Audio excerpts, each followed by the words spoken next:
Assalamualaikum warahmatullahi wabarakatuh. Wahai sahabatku, semoga sahabatku dalam kondisi sehat walafiat di bawah lindungan dari Allah Subhanahu wa taala. Ada orang bertanya, bagaimana hukumnya menyentuh kemaluannya sendiri atau kemaluan orang lain, apakah itu membatalkan wudunya atau tidak? Karena misalnya ada orang yang mengatakan, oh ini tidak batal ini, tapi ada yang mengatakan ini batal. Nah, pada kesempatan kita kali ini saya ingin menjelaskan bahwa ada dua hadis minimal ini ya. Saya hanya ingin menjelaskan dua hadis saja yang nanti menjadi perdebatan di kalangan para ulama. Yang pertama hadisnya misalnya berbunyi bahwa ketika ada orang sahabat Rasulullah SAW bertanya kepada Rasulullah, ada seorang laki-laki yang ketika sholat dia memegang zakarnya, memegang kemaluannya. Apakah sholatnya itu batal? Maksudnya adalah apakah wudunya batal? Karena wudunya batal berarti sholatnya kan tidak sah. Maka Rasulullah SAW itu menjawab, hal huwa illa bat'atun minka, atau dalam versi yang lain wa hal huwa illa bud'atun min hal huwa illa mudghatun minka. Jadi hadis yang menjelaskan hal huwa illa bat'atun minka atau wa hal huwa illa mudghatun minka itu menunjukkan bahwa zakar itu bagian dari dirimu, sebagian daging dari dirimu. Karena itu ya tidak apa-apa disentuh. Kalau tanganmu, telapak tanganmu menyentuh kemaluanmu sendiri, nah itu tidak batal, tidak apa-apa. Wudunya tidak batal, berarti sholatnya dilanjutkan. Tapi ada hadis Rasulullah SAW yang lain, man massa dzakarahu falyatawaddo. Barang siapa yang menyentuh zakarnya, memegang gitu, massa, menyentuh menggunakan telapak tangan, nanti ada bedanya antara massa dengan al-lamsu dengan massu, itu berbeda nanti ya. Kalau al-lamsu itu menggunakan ini tidak harus menggunakan telapak tangan, tapi kalau massu, al-massu itu menggunakan telapak tangan. Jadi kalau barang siapa yang menyentuh atau memegang menggunakan telapak tangan ini zakarnya, falyatawaddo, maka hendaklah dia berwudu. Jadi yang pertama mengatakan itu adalah bagian dari tubuhmu, bagian daging dari tubuhmu, maka tidak batal wudunya. Yang berikutnya hadisnya man massa dzakarahu falyatawaddo, hendaklah kamu berwudu. Jadi ada dua ini, maka ulama berbeda pendapat. Misalnya pertama adalah mazhab Hanafi, misalnya dikatakan oleh Ibnu Abidin. Ibnu Abidin berdasarkan hal huwa illa bat'atun minka wa hal huwa illa mudghatun minka itu, lalu mengatakan bahwa kalau misalnya seseorang menyentuh zakarnya, tangannya, memegang kemaluannya, itu tidak membatalkan wudu. Jadi tidak batal, wudunya tidak batal, langsung saja tidak batal. Karena dia bagian dari tubuhmu, masa kok batal gitu. Yang kedua adalah pendapat dari mazhab Maliki misalnya. Mazhab Maliki yang menggunakan man massa dzakarahu falyatawaddo. Menurut mazhab Maliki, misalnya dikatakan oleh Ibnu Abdul Bar dan juga Al-Qarafi, dia membatalkan kalau misalnya disengaja. Gitu. Kalau tidak disengaja, tidak batal. Jadi kalau sengaja, dalam mazhab Maliki, kalau sengaja itu batal, tapi kalau tidak disengaja, tidak batal. Nah, bagaimana dalam mazhab Syafi'i? Dalam mazhab Syafi'i, man massa dzakarahu falyatawaddo itu baik sengaja maupun tidak sengaja, wudunya batal. Baik kemaluan dirinya sendiri yang dipegang, maupun kemaluan orang lain yang dipegang.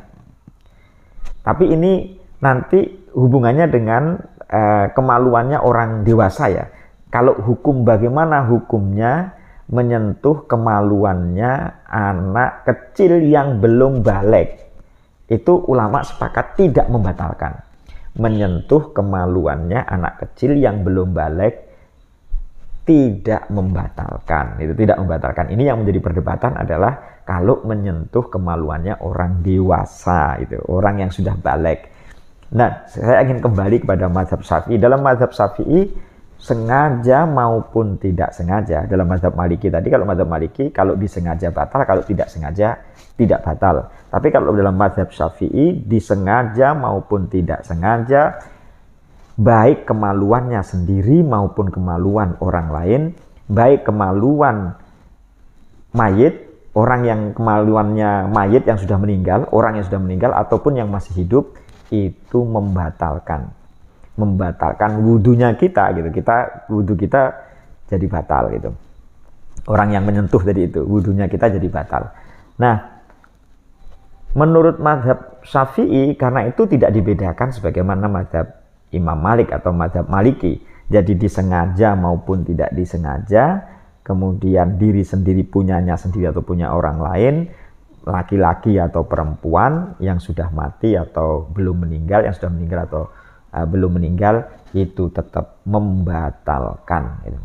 Kemudian dalam mazhab Imam Ahmad bin Hambal seperti apa? Sama dengan mazhab Syafi'i, sama dengan mazhab Syafi'i.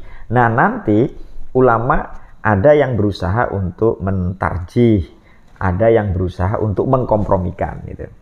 Yang mentarjih misalnya dia menganggap bahwa yang lebih kuat adalah pendapat yang membatalkan.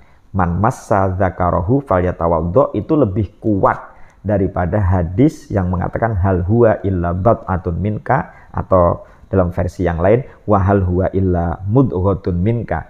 Itu hadis yang membatalkan lebih kuat karena lebih diikuti oleh banyak para sahabat gitu.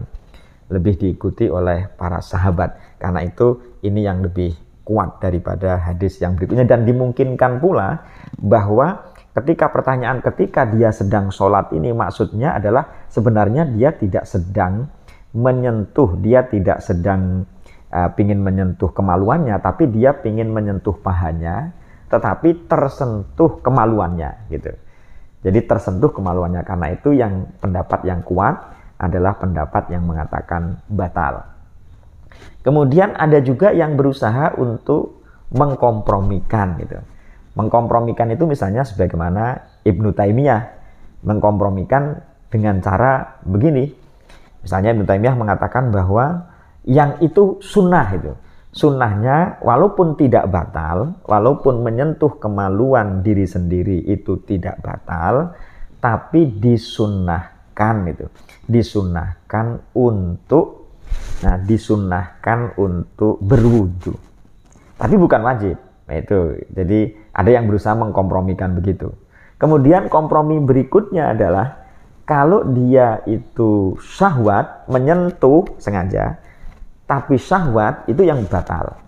Kalau tidak syahwat, tidak batal.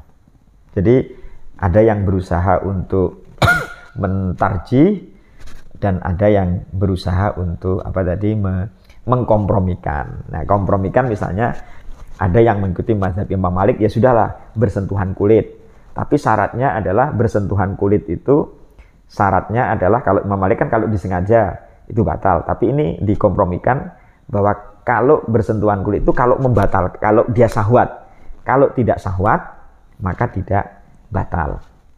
Kalau tidak syahwat ya tidak batal, tapi kalau syahwat ya batal gitu. Misalnya ini pendapat dari Syekh Nasruddin Al-Albani, dan memang mazhab Maliki memang begitu, bersentuhan kulit tidak hanya kemaluan, bersentuhan kulit kalau dia tidak syahwat maka tidak batal. Dan ada sebagaimana menurut Ibnu Taimiyah hukumnya sunnah tapi tidak batal. Dalam mazhab Syafi'i, sebagaimana masyarakat Indonesia yang paling banyak misalnya menganggap bahwa menyentuh kemaluan itu baik disengaja maupun tidak disengaja, baik milik sendiri maupun milik orang lain, itu membatalkan wudhu. Silahkan Anda mengikutinya, dan dalam tradisi bermadhab yang penting jangan talfik. Talfik itu mencampur adukkan sebuah pendapat yang kemudian campur aduknya itu tidak dalam satu paket, misalnya begitu. Nanti yang membatalkan misalnya mengikuti Imam Abu Hanifah, tapi rukunnya misalnya mengikuti Imam Syafi'i, misalnya begitu. Jangan, itu namanya talfik, tidak boleh gitu ya. Assalamualaikum warahmatullahi wabarakatuh.